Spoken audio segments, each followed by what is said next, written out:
yeah, hey Tamat. Oh yeah, hey Tamat. What up, football fans? Time to talk about some Atlanta Falcons. Shout out that right, man. We just played a football game. We lost. I ain't gonna care. We lost 13-12, but it's all good and dandy. You know what I'm talking about? Because our boys in red and black, they won that day for a scrim. You know what I'm talking about? Michael Penix JR didn't play. Of course, Kirk Cousins didn't play.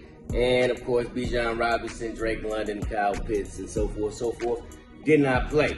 But we did get to see quite a few French players who trying to make the team, make a roster, or just auditioning for another team. Because I ain't gonna lie, not everybody's gonna make it on this 53-man roster, but we give them a chance, though. You know what I'm talking about? This is what the preseason's all about. You get these 4th and 5th string players go out there and run up and down the field and slide and down and do all this other stuff. We still lost. I'm not gonna count. We still lost. So let's go ahead and get into it. Tyler Heinicke, I don't know, man. I think at this point, if he wasn't on the contract, he would definitely be cut at the end of the season because he wouldn't be worth all the money that he's being paid. He got 8 completions for 16 attempts, only 114 yards throwing, and he had a QB rating of 73.4. Shout out. I ain't gonna lie, man. I'm not impressed by this dude. I haven't been impressed the whole season. He missed some passes, of course. His mechanics are still wonky, but it's a dude who's actually playing. He's a tad bit better than him. I'm not gonna lie. This dude, John Paddock, I feel like he's probably not gonna make the team. He's up number 4 on the QB chart, and you know he's auditioning for another team at this point. He had 9 completions for 17 attempts. He only had 70 yards passing, and he had a QBR rate of 65.3. I ain't gonna lie. He had some passes that were just questionable. Passes that, you know, why would you make that decision? He almost threw 2 interceptions. One, he got sacked. He got tackled while he was throwing the ball. It can happen to anybody who's not paying attention, who's getting tackled while he's throwing the ball. And the second one was just an errant pass. An errant pass that the defender just so happens to drop.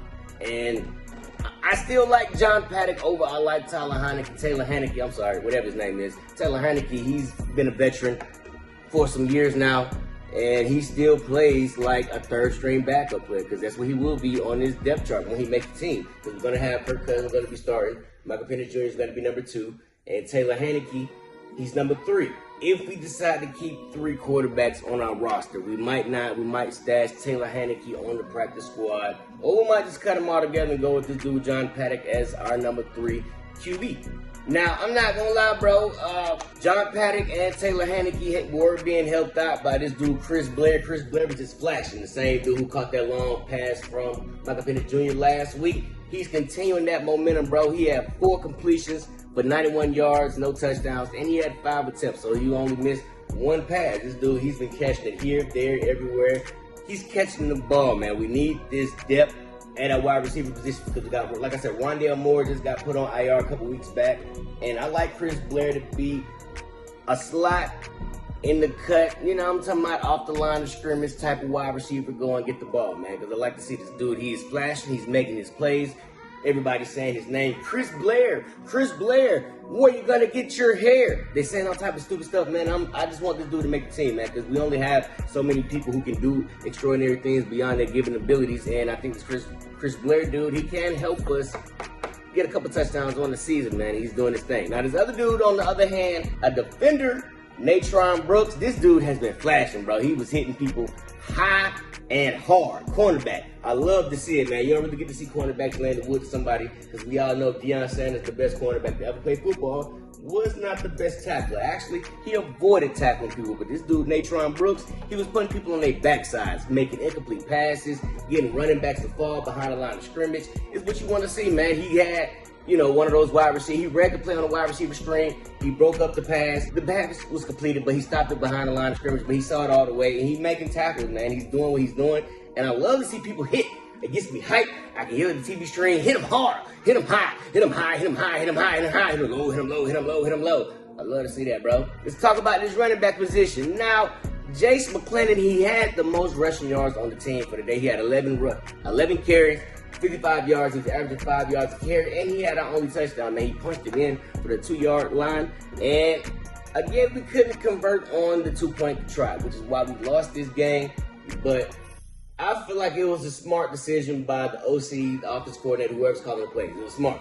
We was running the ball all the way down the field. That's how we got the touchdown. They couldn't stop us until they stopped us. I'm not gonna lie. I'd rather not see a QB draw. I mean, a running back draw on the 2-point conversion. I'd rather the quarterback take the snap from under the center and the running back just run straight and forward to the line of scrimmage, because his momentum isn't stopped. He isn't just stopping and starting. He's bursting out of a cannon, and he could possibly penetrate that line of scrimmage to get that 2-point conversion. But yes, Jason McClain, he led the team in rushing today, all over the field. First downs, just balling today, man. And I'm not gonna lie, our defense was doing their thing. They only had 2 sacks altogether, but our defense only gave up 71 rushing yards compared to the other team gave up 151. The Ravens gave up 151 rushing yards to the Atlanta Falcons. The Atlanta Falcons only gave up 71 rushing yards to this team. And this team is known to run the ball. Of course, they didn't have their starters in Lamar Jackson and company playing efficiently. They weren't playing, but our defense still stymied them. Of course, the dude, Natron Brooks, was a part of the reason why. He was getting tackles behind the line of scrimmage. Those linebackers were penetrating the line